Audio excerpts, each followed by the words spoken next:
Welcome everybody to the Mahwah Museum's virtual lecture series. I'm Cathy Moran Hajo. I'm the president and the archives director at the museum. And I wanted to give you a few minutes of introduction about what the museum is. So let me put up a slideshow.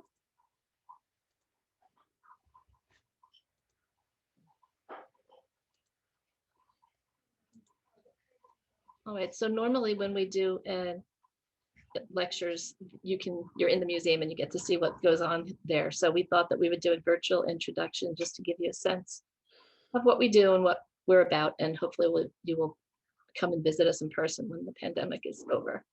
So the Mahwah Museum's mission is to gather and preserve and present the history of Mahwah and the areas nearby. We do that by collecting photos and preserving artifacts, making exhibits and lectures. Right now at the museum, we have rotating exhibits. One is on women's suffrage, one is on the founding of Ramapo College. There's one on Palisades Amusement Park in miniature, and then we have the Leavold Gallery, which has a series of local photographs about everyday life in Mahwah. We also have permanent exhibits. We have the Les Paul and Mahwah exhibit, the Donald Cooper Model Railroad exhibit, and we have the Old Station and Caboose. So our lecture series is probably the thing that we're doing the most this year. The next event is on February 6th, and that's a little different from some of our other events because this one is a kind of Tom Doyle, who was Les Paul's guitar builder, is going to be demonstrating techniques for setting up guitars and talking about his experiences. This one is a $20 admission fee, and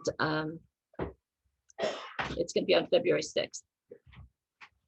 The other events that are coming up in the near future are a history of Palisades Amusement Park. I have an X on that one because unfortunately it is full. That's on February 20th. On March 1st, we have one with Peggy Norris on Stitches in Time, which is about the quilt show. On March 20th, there's going to be a film screening of the 10th anniversary roast of George Potter of Ramapo College with faculty members commenting. And on April 10th, we're going to do an interactive program called What's in the Attic. I want to talk a bit more about that one because we're hoping to get participation from you. So what's in your attic? We're going to try to do a show and tell. It would have been nice to do it in the museum, but we want to try to do it virtually. So the idea is if you have some objects that tell about Mahwah's history, you can submit register before the program, send us a photo of it, and then we can put up a slideshow that includes your photos, and then you can talk about your item when it comes up. So we're hoping that we'll have some interesting stories. And we're going to give away an Ancestry DNA kit at that event, so to one of the lucky attendees. We have to figure out exactly how we're going to do that, but it will work. So the other thing that we are doing is archives. We have a large collection of local history archives, and it ranges from materials all the way back to the Ramapo Lenape and to 20th century materials. We like to do lectures and group tours for educators, seniors, and special needs groups when the pandemic isn't happening. And we have a museum store where you can purchase books about Mahwah history, books about Palisades Amusement Park, and other interesting things. You can order on our website, and if you live in town or nearby, our bookstore manager will deliver. One of the things that we are having trouble with this year is the COVID-19 pandemic. Admission fees and memberships are down this year, and it costs money for us to put on virtual lectures and provide a more sanitary environment for people who are able to come in.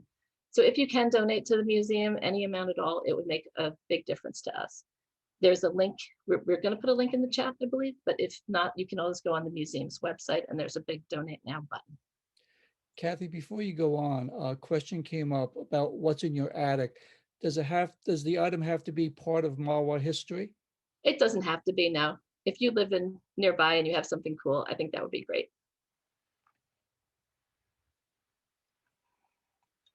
So we're hoping that people who are in the audience today will consider joining us. The museum is 100% volunteer run. We have a lot of opportunities for volunteers, including helping with the exhibits and the archives. Even if you want to join just by becoming a member, that would really help us because it helps to fund programs like these and all the exhibits and work that we do. So our new catchphrase is "Your stories are here." We have a website, mahwahmuseum.org, and right now we're open on Saturdays from 1 to 4. So that's kind of the story of the museum. Let me just close this, and we can go on.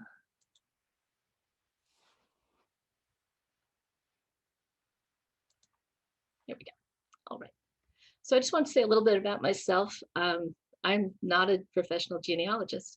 I'm a historian that has worked on 20th century history mostly, but I lived in Mahwah since 1969, and I've been involved with the museum since I think it was 2015.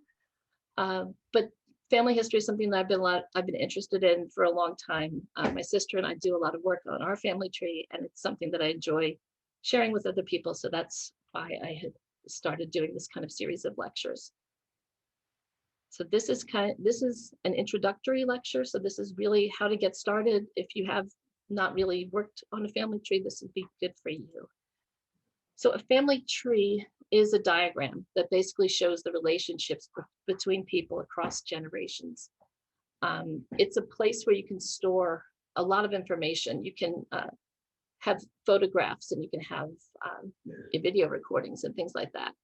It really helps when you have a large family tree to have it in some kind of format where you can find things and keep track of it. People have done these on paper for years. They've used word processing files, but most people now are using web-based genealogical services to track their family trees. So some people have had family trees for a really long time. I love this picture of the Moran family crest. My parents have one of these, I think, in a little wooden plaque that they had made. As far as we can tell, our family were farmers. So I don't believe anyone in my family ever had a family crest, but there is one for some branch of Moran family. Some people can track their family trees a really long way back. They can go to the Mayflower. They can track it back to royalty in England. If you're one of those people, you may find that you can find old printed histories that will get you maybe from a grandparent or great-grandparent back all the way to the 1200s.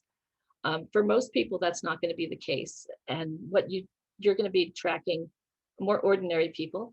And the thing that I think this would have been very difficult in past, but as we've had more and more things becoming available on the web and more ways to connect with other researchers, you are able to build much more extensive trees now than people could in the past.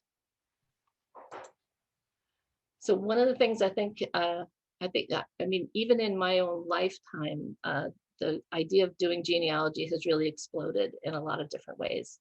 I think in the 70s, the interest started in America, where people started paying attention to the show Roots, and there was a lot of trying to figure out where we come from, and where I think that the shows that are coming out now, if you haven't watched like Finding Your Roots or Who Do You Think You Are, they're really fun explorations of celebrities and where they come from.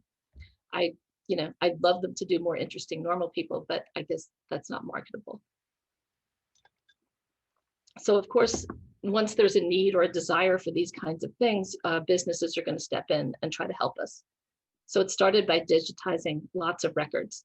And now it's really moved into doing DNA testing. And the thing that I think that both DNA and the ability to connect with other people doing this research is what has made this become much more interesting and fascinating of a hobby. So I wanted to talk a little bit about setting yourself up for success. This is the part of the lecture, which is more of me telling you what you should do and not what I did.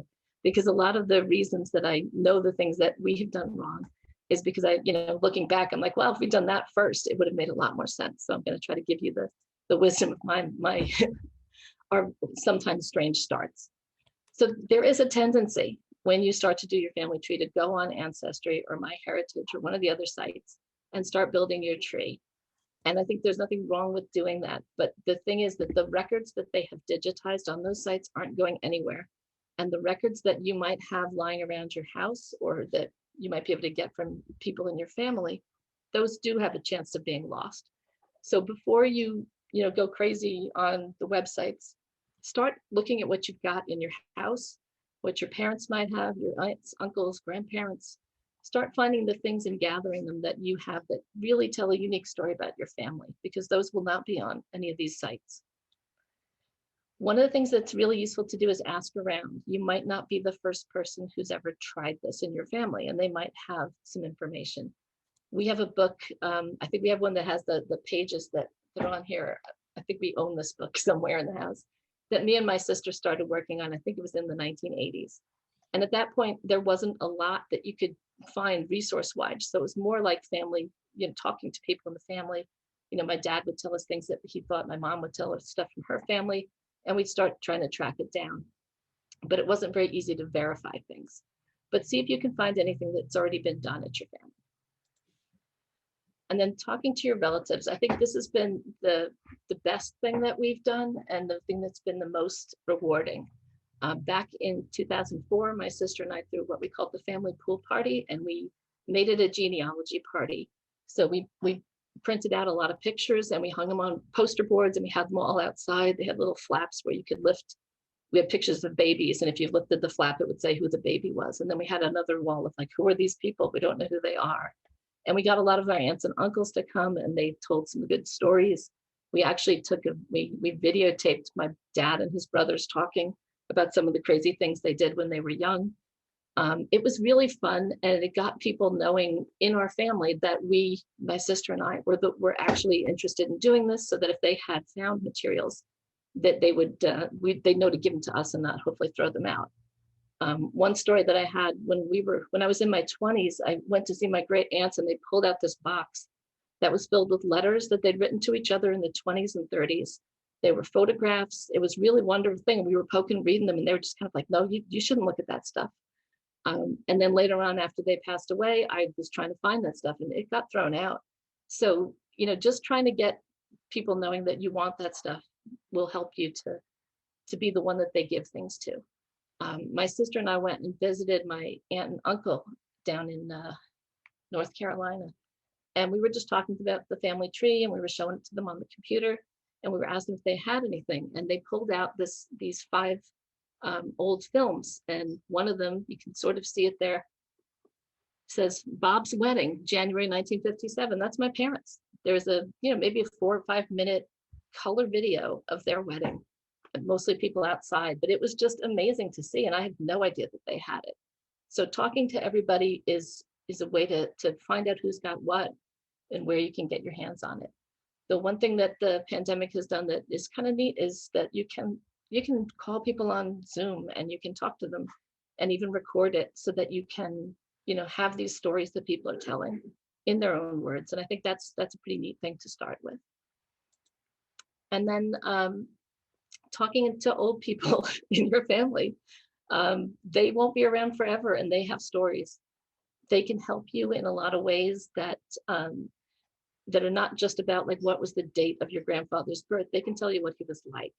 They knew these people that to you are only a record on a family tree. So I think that taking your time and talking to them, sometimes around holidays, is nice, where you can just spend a little time talking about what were Christmases like for you, or what was what did you do for the 4th of July? What was, I think asking them these kind of questions will get stories that you may never have heard before. Recording the stories, I think, is also really important. We used to try to take notes when they told stories, but now we try to, videotape them.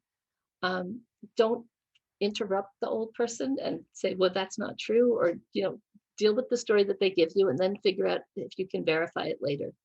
I remember for years my grandmother telling me stories that when we looked at the family tree records later on, we're like, that doesn't really make any sense. But if I start arguing with her, I'm not gonna get her memories. So the one thing that you want to try to do is to ask open-ended questions, not just yes or no's, or try to find out what they thought about things. Try to find out just bits that will help you to understand what their lives were like and what their relatives were like. There are a million places on the web you can find a series of prompts, but I think it's really important not to sit there with a big list of questions and badger. I think make sure that you, tell them, just ask them a few questions at a time, think about things, and then just, poke a little more when they start giving you a good story. there are times that people don't want to tell you stories of things, but they might want them to be recorded. And if you ask them to write it down and seal it in a closed envelope, you can just put it in the box, and then years later you can open it up and see what it was that they were maybe not as willing to talk about to a grandchild. So some of the other things we can do when talking is to use prompts to help people remember. So unlabeled photographs to see if they can identify people. Just like pulling out a lot of photos will get people to remember different events in their lives. Looking at objects will help them to, just it makes that connection easier to think about what to talk about. If you are planning on using DNA for your family tree, you might want to talk to some of your older relatives and see if they're willing to participate. I did a whole presentation on using DNA for family trees, and so I'm not going to get into that much here today, but the further up your tree is, the more valuable the DNA is that you can get, because it will help you to make links with people further that are more distant relatives. So if you have a choice of doing your DNA or your mother's, do your mother's. Don't bother doing your child, because your child has the same DNA as you and your spouse.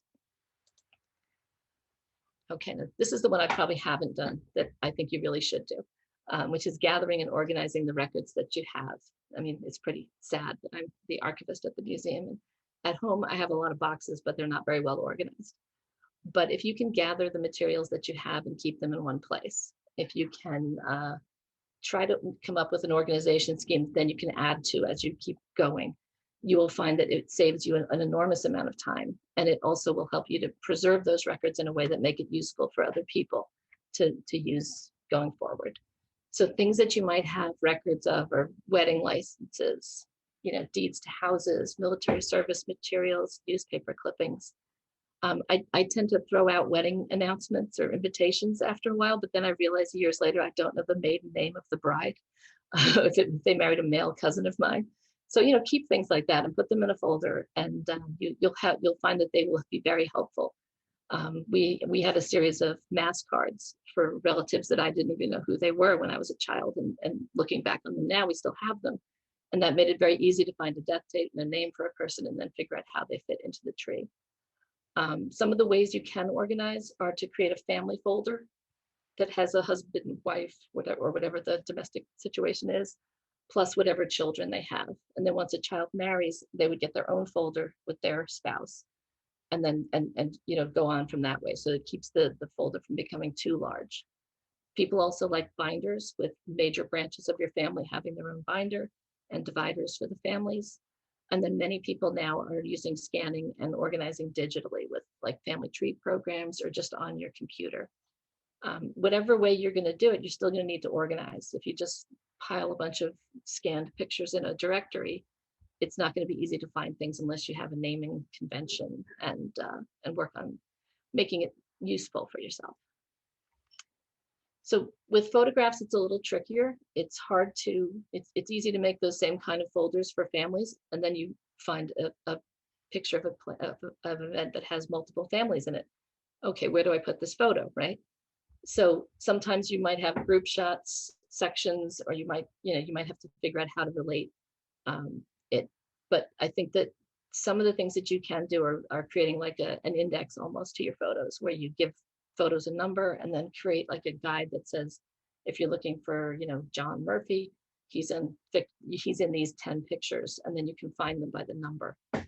Other people do a chronological system where they kind of put all the pictures from the 20s together and then maybe break them up into family names. That's how we sort of do it, but it's, it's difficult with photos because sometimes there's no date, so your chronological system doesn't work so well. Sometimes there's no name, so your name system doesn't work, but you can always have the mystery folder. If you do have photos, you should try to label them on the back with what you know. I can't stress strongly enough to use pencil and not pen, because it will come through to the other side. To not press really hard to make indentations. Don't use tape, don't use Post-its. Those all deteriorate and they will mess up your photos.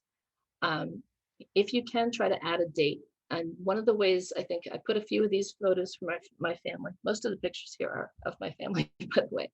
But some of the things that you can do are to look at things like automobiles. Like you can see the cars that are in the background of this photo, so you can help to try to date it.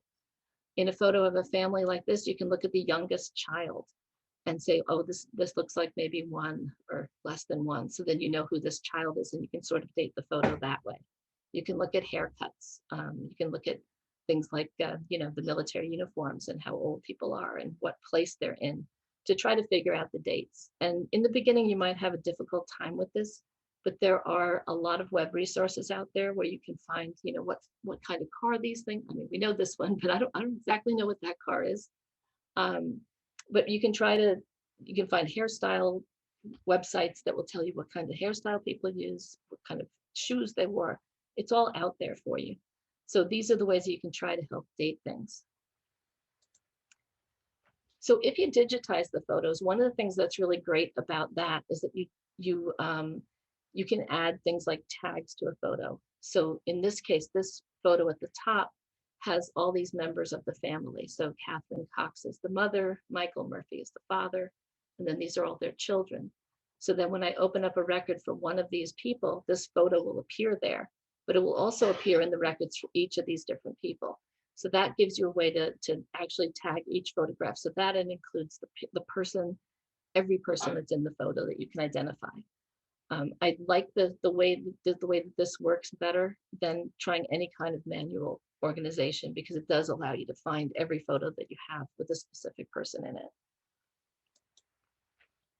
This is one that we've been just started doing.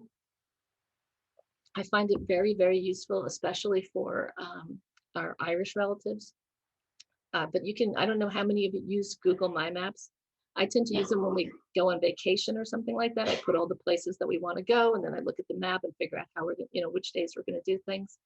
But I started making one for our family tree. So if you look at the census, you can find where people lived from 1930 to 1960. My grandparents lived 653 78th Street in Brooklyn. So I can put that on a map. And then I have other pins where I have different people, where different members of the family lived.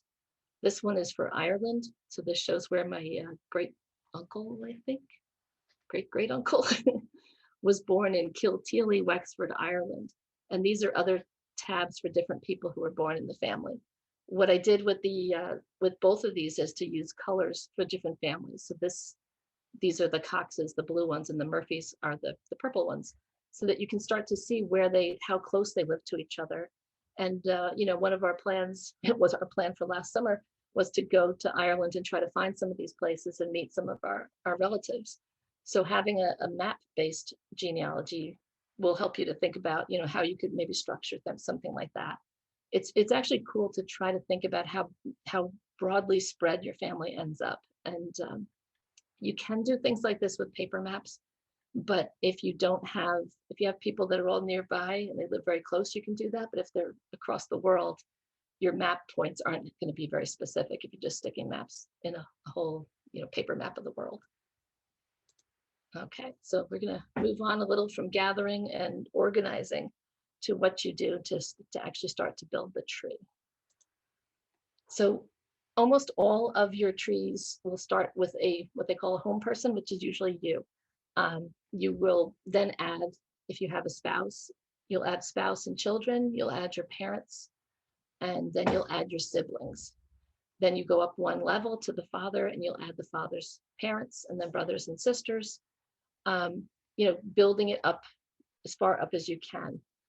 You will end up working backwards and forwards at some points. You'll find that people will get married, they'll have children, so the lower end of the tree will be filled out, but the upper end where all the ancestors are is usually where you're spending most of your time trying to figure out, where everybody fits in and what all those fifth cousins and third cousins, what all that means. So there's a couple of different ways that people organize these records, but it's similar to what I was saying with the family folder. So there's usually a thing called a family group sheet, and that will look and provide basic information about all the people in the family. So this is a snip from that same Murphy family that we saw a picture of before. So the husbands, we have his birth date, his marriage, his burial, his death, his parents, and then his wife, and then there's a long list of his children. So this is a way that you can print out from a program, and then they also appear, like this is from a program, a desktop program called Family Tree Maker. So this has the same information. It's got all this stuff down here, but it's a way that you can see it in a tree format as well as a report format. So this is the kind of thing that you just keep filling in information. You want to make sure that you've got accurate information and you're able to fill in as many blanks as you can. There will always be things you don't know, and eventually you may find them or you may never find them. These are some other views of family group sheets. This is one that can be filled out with a PDF. What we are going to do, I have some links coming up, like this is a link to this record. We're going to post these slides on the website of the museum where the lecture was, so that you can, if you want to pull this up and click through and get to the PDFs. This is what an ancestry family group sheet looks like. So it's the same information, it just looks a little bit different. It shows parents up here, and then the children are down below. So the ancestor chart is, I think, the way that we often see these. This tracks the direct ancestors. So this is my dad, and it has all his parents, his grandparents, and then as you go up the tree as far as you can go. So this doesn't include siblings, it doesn't include uncles and aunts and cousins. It's just a kind of straight up the line to see how far back you are. This is a fillable version of that. This comes from the National Genealogical Society. And then a fan chart is a different kind of chart. It's similar to the ancestor chart. This would be you in the middle, and then these would be grandparents. So it breaks them into the kind of four branches of your family that represents each grandparent. So the idea is that you're still tracing it back as far as you can, but you've got the access to all four lines in a more graphic sense. And then the descendant chart is the one that looks crazy and gets very, very big. So this one starts with an individual. So say this Paul Kersling and Arlene Kersling, and it then shows all their children, and then it shows their marriages below that, and then it goes down and shows every child they had, and it keeps expanding and expanding. And it's interesting, they always call these family trees, but they're really more like, family roots, because they just keep spreading and spreading and getting broader and broader. So these include all siblings, all cousins and spouses. And sometimes you're going to include like the parents of a spouse, just so that you have a sense of where that person came from. So they can become quite unwieldy. My background is from Ireland, and as you can see here, that many of the people in our families had 10 or 13 children, so that each of those children, if we knew more about them, would have a tree that comes off of them and shows all their descendants. So it can get very big. That's why the digital web services for genealogy have become so much more useful, because it can manage that for you. So one of the things you really want to think about when you start using these programs is to really document the decisions that you're making when you're choosing things. You may come across, and you will come across, conflicting information. So you need to figure out, where did you get that information from, so that you can decide which one makes the most sense. A lot of the genealogy programs now let you enter the sources. So in this instance, this is an ancestry screenshot, but for these are the source citations that I've attached to this record of my great-grandfather. So I have a passport, I have the 1930 census, the 1940 census, the 1920 census. So it's attaching these records to the specific pieces of information that I have. I think that it's really useful to take notes. So we have a situation where we thought that we had an extra brother way up in our tree, because we have all these people that are related to us by DNA. So we put this guy in as his brother, but then we put a big note that says it's probably his brother, but we're not 100% sure. This is a record from my great-grandmother, and we have here that her birth year is in question, because the 1900 census says 1873. The next one says it's 1870. This one says she's 27. So, so there's conflicting information. Some of them say she was born in May, some say she was born in July. So by noting all these details as you go, instead of just like changing it to the next one, it helps you to remember that there's some play in these records. Things like the census are tricky, but I think I'm going to say that in a few minutes, so I'm not going to say it now. So sourcing everything, I think, is really important. My father told us his great grandmother was Catherine Stokesbury, and then I found a birth record that says Catherine. It's right here. Catherine, could be Catherine, and her father was James Stokes, and her mother is Bridget Hunt. Then I have a marriage record there where she's called Kitty Stokes. And then there's nothing on the back of this photo. And to be honest, I'm not 100% sure that this is a photo of her, but I think it is. So how do you know what's right? I think the thing is, every piece that you put together in your family tree can become this complicated. So you want to make sure that you're sourcing, that you're putting the sources for everything, and you're saying, okay, this may be right, this may be wrong. We don't know how to spell her name right now, but we think that it's Catherine, you know. So some sources that you'll find are created by the person themselves. Things like this World War II registration card. This is filled out by the individual, so that when they say that their birthday is March 9th, 1914, I tend to believe them more than I believe that the census, which basically just says that you're 40 when the census was taken. So that's a less accurate birth date, because it could have been before your birthday, it could be after your birthday. It also could be that sometimes people round figures. If they've done studies on the census, and they found that most people in the census seem to have been born with a 0 or a 5 on at their end of their ages, because the census taker either just says I'm 40, or the person says I'm 40 when they're 41. So by piling up the sources, you'll end up figuring out what makes the most sense, and what makes, what records together make it seem the most likely. Sometimes people lie in their records. You'll see that they'll put the wrong place of birth. You'll see that they'll put the wrong year. And it may be that they have a reason for doing it at the time. We'll never know. But again, the piling on of record after record after record helps to make sure that you've got the right thing. All right, now we're going to look at some of the web-based services that you can use. There are a lot of genealogy services out there, and it's tricky to try to help you figure out what you want to do, but I would strongly recommend that you don't use I would recommend that you don't use I'm sorry.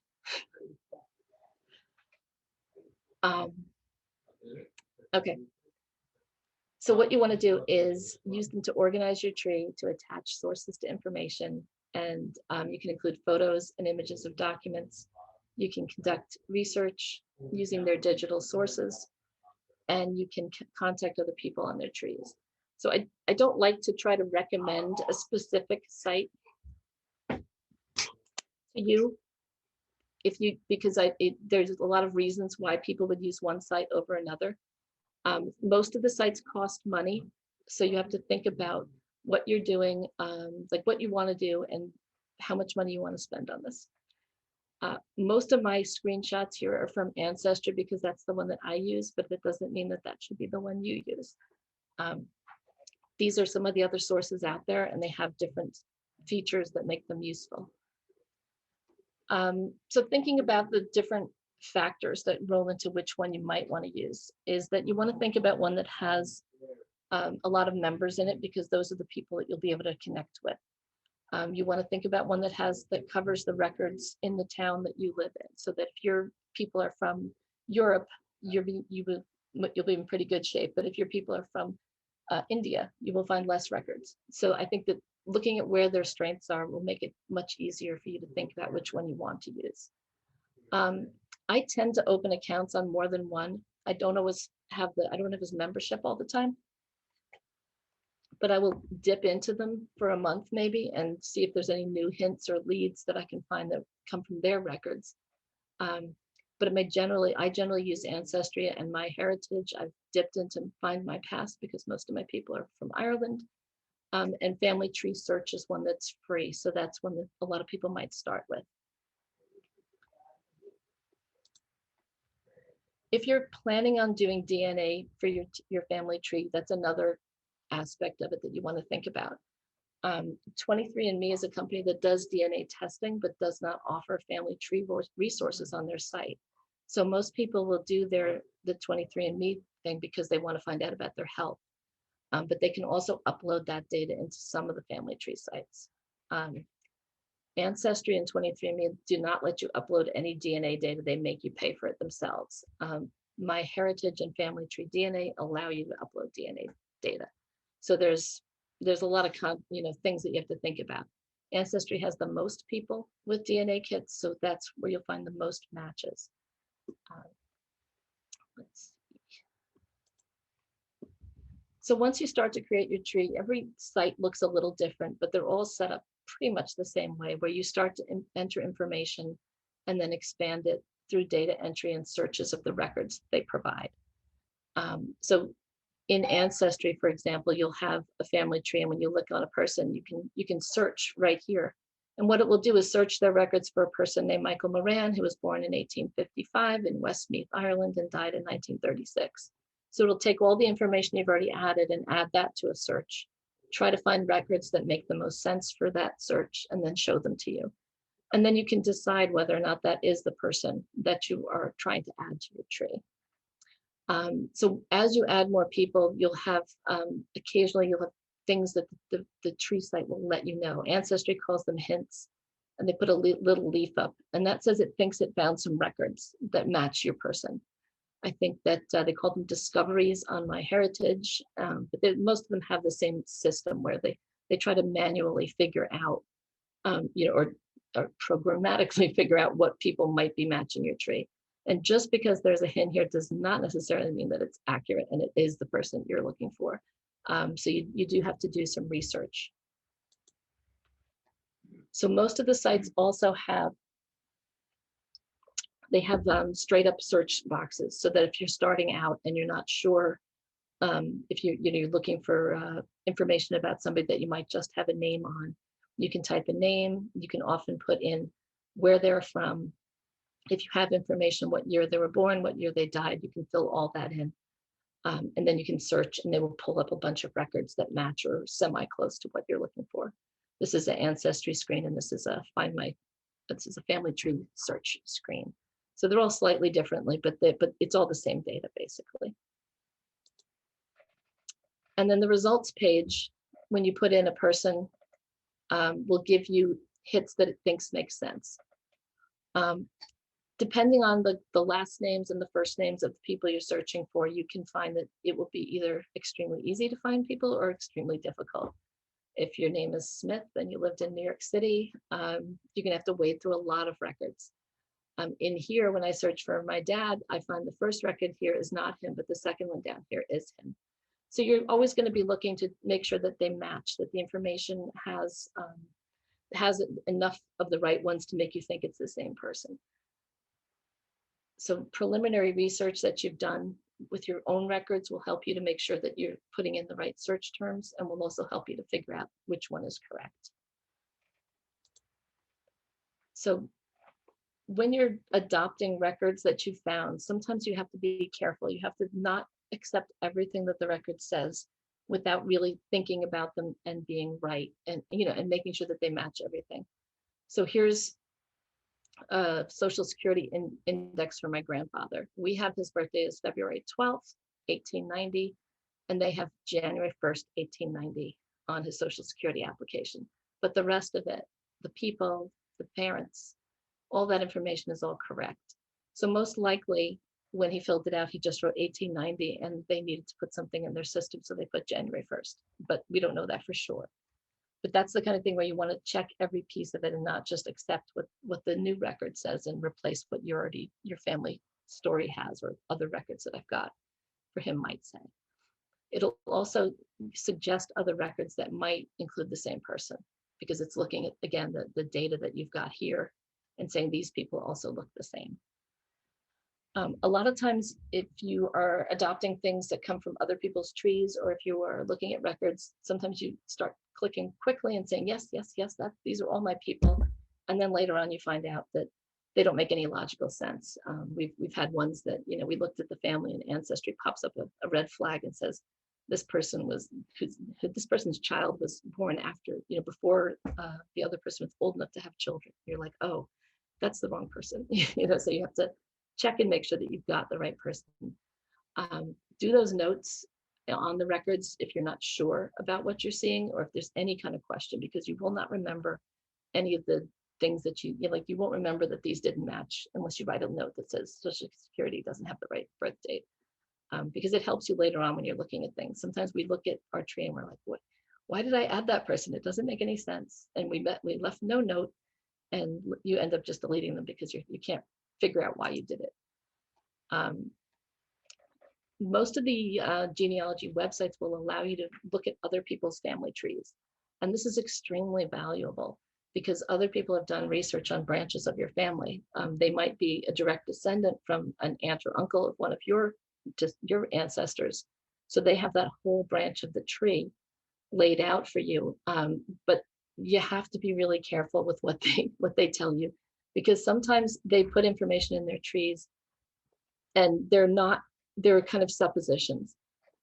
This is a tree of a relative of mine, and I got really excited because he had a name for Patrick Murphy's father, who we always call Oldest Murphy. And we had to give him a name because he has multiple children, so we needed to get him in the tree, but we were like, we don't know his name. And I saw that he had James Murphy, and I was so excited. And then I looked at his site, and he says, I guess that could be his name, based on the traditional Irish naming customs prior to the Great Famine. I'm like, I'm sorry, that's not good enough for me. I'm not going to put him in as James just because there's a pattern of first names of children in Ireland that, I need a piece of paper that says his name is James. So I think that, looking before you leap and making sure that you understand how that person has come by the information. A lot of times people will have unsourced information in their trees, and you're looking at something in your tree and you don't have any information, and they have something, but they have no source. It's a little hinky. So you might want to make a note that says, I got this information from this family tree, but it didn't have any sources, so I'm not 100% sure about it. So just make sure, I found that there are certain trees that I trust more than others that I use, so that could you end up in the same family. They're all related to us, so we use their trees a lot. But it's very easy to introduce a lot of errors in your tree by copying stuff that other people have done. So you just want to be real careful about that part. So most of the time, once you find a record that makes sense for your person, you can save it to the tree. And that basically attaches that record to the person in your family. So if you have the 1930 census and you're sure that's your grandfather, there's this button that says Save to Tree, and then it hooks all the pieces of information that came from this. So this would be his children and his wife's name, his name, his birth information. So all these, and there's other information down here that it also told us about, like where he lived and what his occupation was. So it will link all those facts in your profile to this record, and that way you can go back and check if you're not sure. And I think it makes it a lot cleaner so that you understand where you got your data from, and when they don't match, that's when you can go in and say, okay, I'm not sure about that. Okay, so there are a lot of other web stuff out there. I'm waiting for the day that genealogy websites will be the most visited category of websites in the world, but it is still porn at number one. But it's number two. There's a lot out there, and I think that you can really find almost anything that you need about doing family research by going on the web. I bought a bunch of books when I was younger because there wasn't great websites out there, but now you can really go through a lot of different ways, a lot of different sources. So there are basic guides out there, but there's also very detailed family sites. Just things like Googling, researching German ancestors, there are 16 million results. How to read the 1940 census, 16 million results. Parish records in Galway, Ireland, 600,000 results. So there's a lot out there, and it may not all be perfect for you, but there's so much out there to find that you'll never finish because people are adding more. Some of the good ones to start with are Ancestry Academy has, and it's this part of their site is free, has 5-minute videos on different kinds of records. So if you're not sure how to use a census record, you can watch a 5-minute video that says this is how you use them. You can watch a video on finding Italian ancestors and it will give you, just a quickie on what the differences are there and between that and other countries of origin.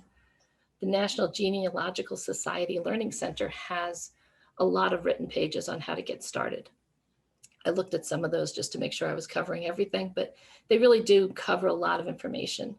And then Family Search, which is the free site, has a wiki that has a ton of articles. And the thing that I love about their site is that it has materials about each country and where you can find online resources and where you can find paper resources, and how do you get started if you have relatives from Turkey.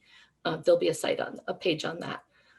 There are books with lots more advice. I tend to only buy very place-specific books at this point.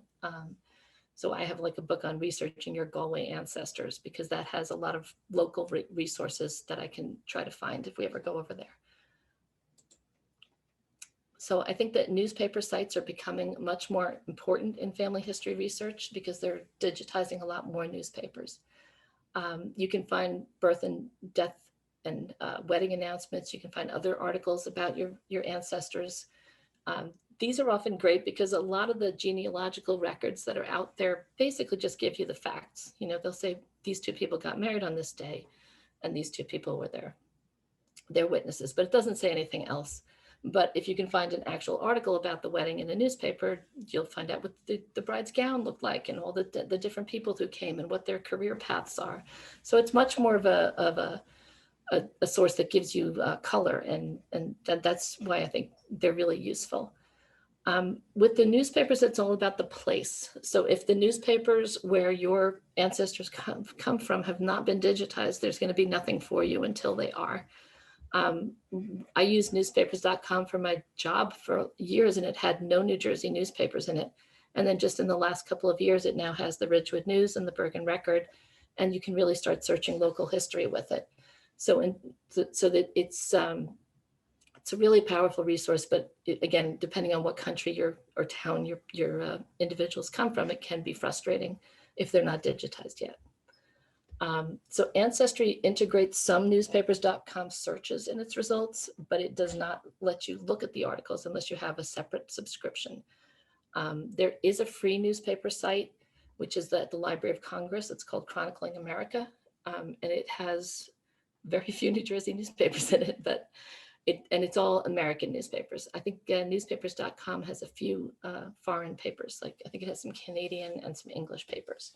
You will find that almost all of these sites prefer English-speaking countries, because I think they know their audience is the United States, and people are not going to read French newspapers because they can't speak French. Another good place to look are the graveyard sites, and there are 3 that I know of, but there could be more.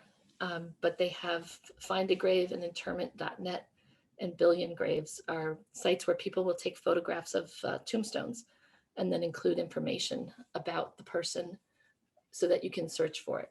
I've found that these are really useful. A lot of times if you find one person in a family, you'll find the rest of their family. And that way you might not have known they had an extra brother or sister, except for you find the grave right next to the parent's grave. A lot of people add more information to these sites than are on the tombstone. This is a man who was from Ramsey. So his tombstone basically just has his name and dates and his wife's name and dates. But they have on the bio of him, this is from Find a Grave, they have the county and the place he came from, where he was lived, where the burial, that's from the thing. But then they have this whole biography of him. This is all great, but none of it has any sources, and we don't know where they got this information from. And then if you look at the person who did it is called Decal, and they've been on the site for 18 years, and they've been writing biographies. They have written 16,000 biographies on Find a Grave in 18 years. And it basically says that they are gonna, it looks like they summarize things, but they don't want to quote things because of copyright. So whether or not this is somebody that you can trust, you have to kind of make that decision. A lot of times, I mean, I think this one has the specific dates, but a lot of times they'll just have a year, and the person will have filled in specific dates here. So it's a little, you know, again, if it was just a picture of the gravestone is all you really have as a source. The rest of it is something someone has added. Like, I don't know where this picture came from. I don't know when it's from because there's no information. One other place that you can look for information are local history groups. Since family history is about place, local history organizations for the place that your ancestors come from are a great resource. If you have ancestors who lived in Mahwah in the 19th and 20th century, we have a lot of photos. I don't know if we have photos of your ancestor, but we have a lot. We have tax records, we have maps that have locations with people's names that own land on them. We have a lot of information that, you know, we can find independent, you know, it's hit or miss. If we have something on your family, then and historical societies and museums in the areas that your family lived in. Give them as much as you can about when the people lived there, where they lived, you know, what, if you have any kind of details about their lives, because that'll help them find them in various collections that they might have. And then there are genealogy groups. My Facebook feed has become taken over by Irish DNA ancestry groups because I joined a whole bunch of them. But these are neat ways to share with people that are interested in doing, working on the same areas that you are, either the same last name. We have some Joyces up our family tree that we don't know much about. So I've joined a few Joyce history groups. This one, Dunmore DNA and Ancestry, is the town that my grandmother came from in Ireland. So they have a whole DNA and ancestry page for that. You go and you post who your people are, and then people will respond and say, "Oh, I knew you. You know, I remember your granny, or you're related to my cousin." And we use this thing called GEDmatch, which allows you to share DNA matches across sites. So a lot of times people ask you to put your number in as well as put your the little story of your family. But these are neat ways to find information and to share it with people who are in the area.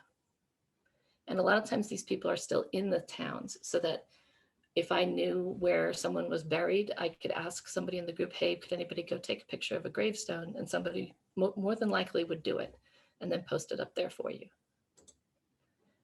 So there is so much out there that you will have a hard time, I think, keeping track of it all. I think the best thing to do is start a list of the sites that you use all the time, because you will tend to forget a few of them if you don't use them regularly.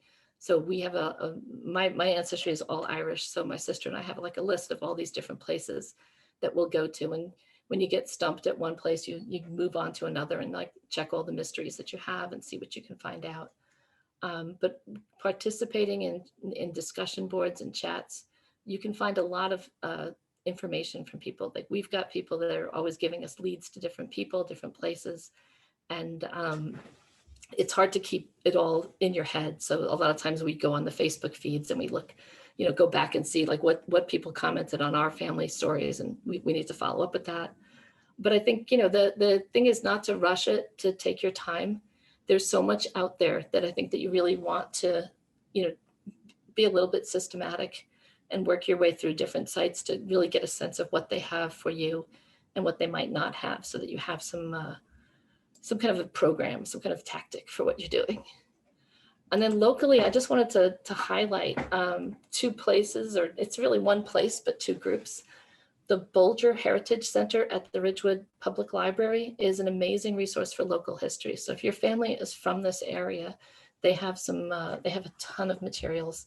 And I think that they hold this annual lock-in event, which I didn't go to last year's because it was virtual, but they have you in the library from 5 to 11 o'clock, and they run a series of classes on different things. Like, there'll be one on the census, one on German ancestors, one on Irish ancestors, one on how to use newspapers. And they're little short classes that you just go from one to the other with a whole bunch of other people who are local, who are interested in genealogy. So it's a great place to make friends. And then the Genealogical Society of Bergen County also is, I think they are housed at the Bolger, but they put on a series of lectures that I think are really neat. Some of them are specific, like this one here about Jewish genealogy, what's the difference? But this one here is, you know, talking about your female immigrant ancestors, who are sometimes much more difficult to trace. Bergen roots, picturing your research. So they've got a lot of great events that they do. Most of these are online now, but they used to be in person at the library. They also run a newsletter and they have free consultations. So if you get stumped and you're not exactly sure where to go, they are a great source to just sit down with someone and have them kind of look at what your problems are and try to give you some ideas and leads. So we can take your family tree from a little sapling at the beginning of the lecture to a giant, messy oak, whatever this is, willow tree. In no time, your tree does grow. I think when my sister and I started, we had a paper tree. It probably had about 250 or 300 people in it. And then we started with the Ancestry record searching. And then we had a tree that had about 1,000 people, maybe 1,200. And since the DNA portion of it, we just hit over 4,000 people in our tree. So you can start to, you can connect with the past. You can have it's a lot of fun. I mean, you're reading about different people, about the past, and it helps you to explore where you come from. I mean, I don't think it tells me, great insights about me, but I really enjoy seeing where we came from and what the story of our family was. All right, so like I said, we're posting the slides on the museum's website so that you can click on any of the links that were there. And it is now time for questions and a drink.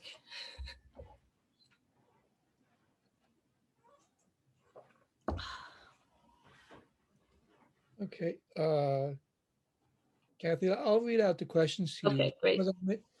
Some of them may have been answered in your presentation, but I'm going to read them anyway. Okay. What are the advantages and disadvantages of using a web-based genealogy program such as Ancestry.com to conduct your family research? I think the biggest advantage is the easy way that you can attach sources to the tree.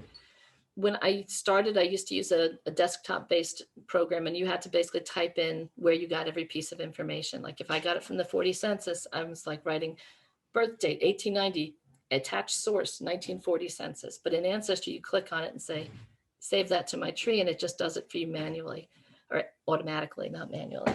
And the other great thing about it is the ability to search the records that they have. So you can search your tree, you can search other people's trees, you can easily add to yours.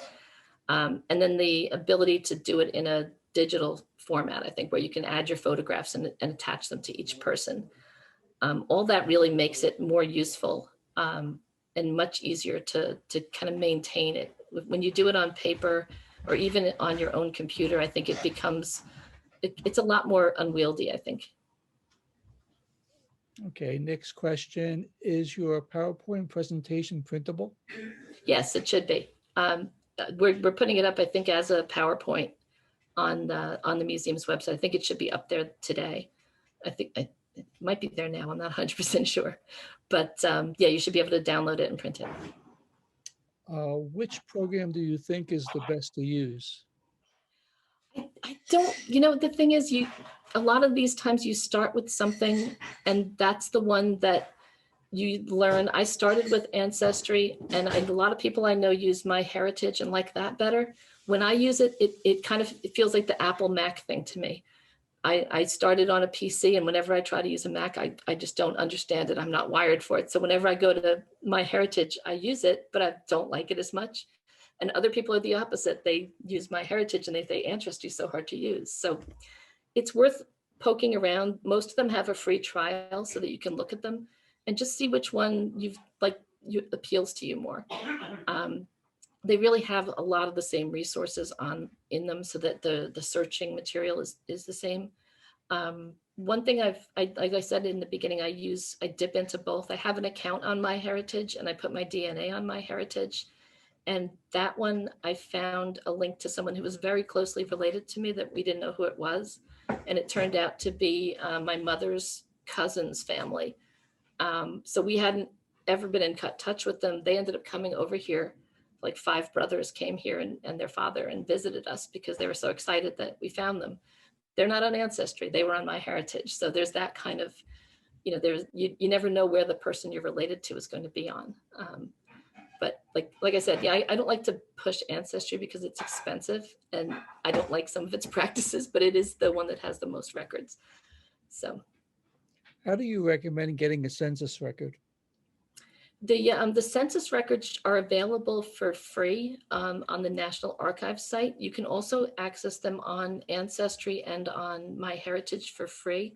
There's some records that are, because they're public domain records, they allow them to go, you can see them for free.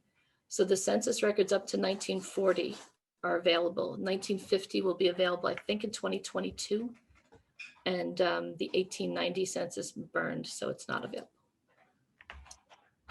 Is there a source or a way to obtain a street address from census records? Very few house numbers or street names annotated on the documents. A lot of the towns did not record the street addresses on the censuses. Cities do. So in New York, for example, if you look at the New York census, you'll see on the sidebar of the census, it'll have the street name and then it'll have the house number. But looking at Mahwah, even though the towns in Mahwah have had street names, a lot of them don't have any, they have the street name but no house number, and some of them don't even have a street name. So I think as you get further along in the census, once we see 1950, 1960, I think you'll see street addresses on most of them. But a lot of the older censuses that everybody knew the street, it's down 202 or Darlington Avenue, but they didn't necessarily write that on the census, and they didn't necessarily have house numbers because the mailman just knew where to go. Is there a recommended newspaper app to access old newspapers in more than one state, such as Pennsylvania, Ohio, New Jersey, etc.? So the Chronicling America is free, and it does cover multiple newspapers. Newspapers.com has millions of newspapers from all over the country. That one costs about $100 a year to access, but you might be able to do a free trial just to dip in and see if it has your places. But I find that one to be the most useful because it has the most newspapers. How many generations would you suggest to go back? You want to go back as far as you can. You really don't, you wouldn't stop at a certain point if you could find information. Practically speaking, with my family, we've pretty much hit a wall around the year 1800. And I think that might be an Irish records thing, where there's just not a lot of records that go further back than that. So the only way for us to take our tree further is to go to Ireland, look in church records that haven't been digitized or things like that. I'm sorry, my phone keeps ringing. Does New Jersey keep burial site records? If so, where? Death certificates mention funeral director and where burial should have taken place, but often the body never made it to the site. Where else can you look? I don't know the answer to that. There are some burial records on some of the web services, but I don't think there's New Jersey records. It might be that the state records will have information about that. Yeah, I'm not the right person for that because none of my ancestors are from New Jersey. We all just live here. So I haven't done a lot of research there. I have hundreds and hundreds of family photos. I have tried to organize them. Every winter I sit down, spread them out, and then get totally overwhelmed. Any suggestions? If you can organize, if you can divide them into family groups maybe, and just tackle one at a time.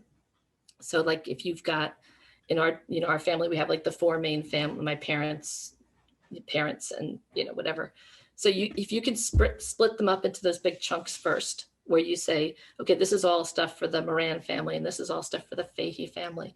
Do that, and then that'll make that box smaller. Then work just on one and try to organize it in whatever way makes the most sense. I think the decade one works for me because I had too many photographs that had people from different members of the family.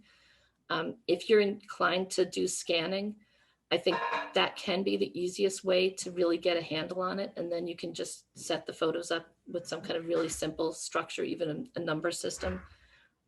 Because that way, if you're scanning them, you can put multiple copies in different places if you want a file for each person, or you can use one of those systems where you can tag the photos. There's a lot of like desktop based photos programs that you can also do tagging on. I know Google used to have Picasa, which I loved, because it would actually try to do facial recognition on all your photos. And if you picked a picture of one that you had tagged, it would try to find all the other people it thought was that person. And then you could go tag them all. But they got rid of that program, as Google will do. If I use a website such as Ancestry.com to compile my family tree information, are my family members able to see and access what I've compiled there? In Ancestry, you can set your tree to public or private. If it's public, it will allow most people who are dead to be seen, but not the living people. That's for people who are members of Ancestry. So the trick becomes if your family members that want to look at your tree aren't members of Ancestry. And there's a couple of ways I think you can get around it. You can start the whole thing, which I almost wish we had done at the beginning, with a new email address. Like instead of me using my own personal email for my Ancestry account, I could use morangenealogy@gmail.com. And then you could share that email and password with your friends and family so that they could log into Ancestry with that username and password and they could see the tree. You can see some public trees in Ancestry, I think, without a paid subscription. You can join it without paying. But it's not like having a website dedicated to your family tree that anyone in the world could look at. It does sort of have that little bit of a membership component. The family search program allows you to add your family to this giant world tree that they're building, and then everyone can see that one because that one's free. But it's a little weird because it is, since everyone's building it together, nobody kind of owns pieces of it. So it's, you're adding your people, but someone else might be adding the same person and they might be changing information because none of you actually own the record, if you know what I mean. What's the best way to handle name changes? My grandfather changed his last name 3 times.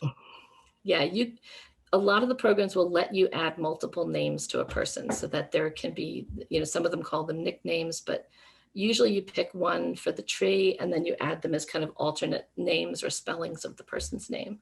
My husband's family has that issue where they had a kind of, they're originally from Russia and they had one spelling of the name, then they moved to Syria and they changed the spelling, and then they moved here and they changed it again, and now they went back to the Russian spelling. So searching for records is difficult when you have multiple names to look at, and also just trying to keep them all in one place. But you can add several names to a person just to make sure that they'll all come up in searching. Safety concerns sharing data, the last frontier in defining an individual. What is its true value in research? I'm not sure I understand that question. Okay, I can't go any further than that unless the person clarifies it. I'll go to the next one. Do you know if you have to research in another country like Italy, will the information be in English? It will not. It will be in Italian. Yeah. That's, I think, one of the reasons that they don't put as much from some countries up in some of the websites. That they're going to be recorded in the language of the country. So you either have to have someone help you who can read it, or you have to kind of brush up on some of it. A lot of the genealogical records, it's not that hard to figure out what the words mean. They're going to have the same kinds of records as we have. So there'll be marriage records and birth records. So you may be able to get through them. But if you're going to be looking at things like newspapers, you do need to understand the language. Okay, just going back on the previous question, the person who asked it about the true value of DNA research, she just writes sharing DNA. I don't know if that clarifies it. I mean, there's issues with DNA. There's the whole, if you put your DNA up and then your cousin murders someone, people can find your cousin based on your DNA. There's also a lot of privacy concerns. There was an article in the New York Times, I think, about a sperm donor who had sired 35 different children, and they all ended up finding out who they were because one of them started doing it with DNA tests. And there's a lot of things that people think are private that end up not being, because DNA can link you to people. So it's a thing you have to think about kind of carefully before you decide you want to do it. I felt like it was the thing that broke our family tree open and made us be able to really expand the size of it. So there's always a kind of, balance of whether or not you want to put your DNA out there or not. Okay. It's not a question, but Kathy W. from high school sends you greetings. Okay. Okay. Hold on for 1 second.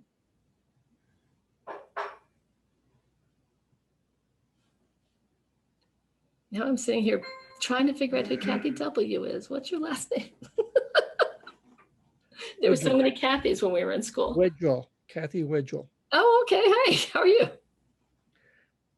Can you print out information, charts, lists, documents that you've compiled on your family tree when you use sites such as Ancestry.com? Yes, you can download them to your computer and you can print them. The issue is that things like census records are actually quite large. And when you try to print them on a 8.5 by 11 piece of paper, they become quite small. So it's often best to keep them in that digitized format. You can also print those family tree sheets. So you can use Ancestry as the thing that puts everything together and then print them all out and put them in a binder if you want to have that paper copy. You can also download your family tree. There's a format called GEDCOM, which is a standard format that you can download the tree from Ancestry or from MyHeritage, and then you can upload it to another site so that you don't lose the work if you decide to change companies. Okay. That's the end of the questions. All right. All right, well, I guess thank everybody. I really want to thank everybody for coming. I enjoy doing these family history ones, so I'll try to come up with another one in the near future. But until then, enjoy having fun with your family tree. And if you do have specific questions, I might not be the best person to answer about how to find your, Greek grandfather, but the people at the Bolger Center would be. But if you need any advice or general help with things, I'm happy to help.